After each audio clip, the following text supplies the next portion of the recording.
So at this stage, you guys are going to learn how to colorize. And colorizing, or spot coloring, sorry, something more of what we're going to focus on right now. And I just put up a sample image. This sample image was actually pretty good because it had some defined edges, and it also has some edges that are a little bit blurry. Now this one, these are due to depth of field. So the aperture and shutter speed combination I was working at gave me only a certain amount here in focus. Blurry background and some blurry foreground. So right here in the middle is what I was able to capture in focus. So I want to make sure that you guys know how to give this flower, or in your case, an apple, or a balloon, or a something in a photograph, like your focal point, just the only thing that's in color. The rest will be black and white. You want to make sure that you copy this background layer. You're going to need a few copies of it. So we're going to do on your keyboard, Control J. You're going to see that it gives you one copy. And Control J again, you've got pretty much like a sandwich. You've got a top, a bottom, and a middle. You can also layer, duplicate layer, and then just say OK. And you will see it will do the same thing. So you want to make duplicates. We're going to click right there and call that one black and white. And then we're going to click right there and call that one color. Now, you don't really need the extra color layer, but it is really important that you realize if you do anything to this color and it's not a copy, that's always going to be there. If you work on your background copy again, it's always going to be your edit when you save it. So if you want to preserve something in its original condition, you want to work on a copy. Okay? Now, the very first thing before doing these, you want to edit your picture. I'm not going to talk about editing much more than image adjustments, levels, and hue and saturation. Do not copy your layers until that is done. You want to fix them up, make them look gorgeous. And then we're going to go to our black and white layer. Very simply, you're going to go ahead to your adjustments, and you're going to go back to this guy called hue and saturation. And this is Control plus U on your keyboard shortcuts. And you're going to grab your saturation level and pull it all the way down. Now, what you're going to notice is that this picture looks a little bit muddy. It looks very gray and kind of blah. So at this stage, I'm going to go back to my adjustments, and I'm going to adjust my levels because I want to make all the values and colors, all the values because there is no color. I want to make all these values pop. I'm going to pull that white slider over. Notice this is starting to come through. I'm looking more so at the areas around that I'm going to leave black and white. This won't matter so much. I just think it looks nicer for as I'm looking at it right now. But I notice in my background, I'm starting to pull up some of the values that were missing. So it went from here, kind of gray and dull, to here, popping it a little bit brighter. Okay?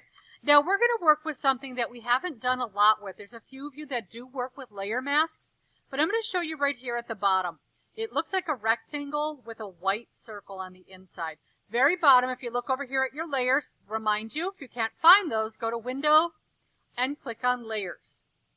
Right here at the bottom, you're going to find Add Layer Mask. You want to make sure you are on your black and white layer, and then you're going to click on Add Layer Mask. And what that does is it puts this thing that is editable right on that layer.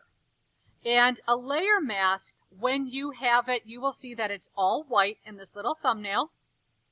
When you paint with black, it'll actually expose what's underneath it. So I'm going to show you, I'm going to go to my brush. I need to decide, do I want a hard edge brush? Do I want it just kind of a little bit in the medium, or do I want a fully soft edge brush? For what I'm doing right now, I'm going to choose a hard edged brush. I remind you, keyboard shortcut to change your size of your brushes are your bracket keys. You can make it bigger with the left bracket and smaller with the opposite. And what you can do is you can zoom in, and you can actually, almost like you're painting over the top of this, you could gain color. Okay? So again, I could do a big bulk of this, and then I realize right here, that little spot right there is actually background, and I don't want color to show in there. So what I can do is I can make that brush smaller. I can flip my colors with this little key right here, or the X key. I can flip that right over, and I can zoom in even more. make my brush smaller, and I can actually paint that over in black, and you'll see I've got some areas, I'm sorry, paint that over in white. You'll see that I've got some areas in this little thumbnail that will be a black or a white. Oh, what's going on? There we go. So you guys want to make sure that you are on the right color as you're working. Oh, as you're working on here. Now notice right here, for some reason, I added some kind of funky color of gray, but I'm going to go back in history, make sure I'm on white, and then I'm going to go ahead and continue.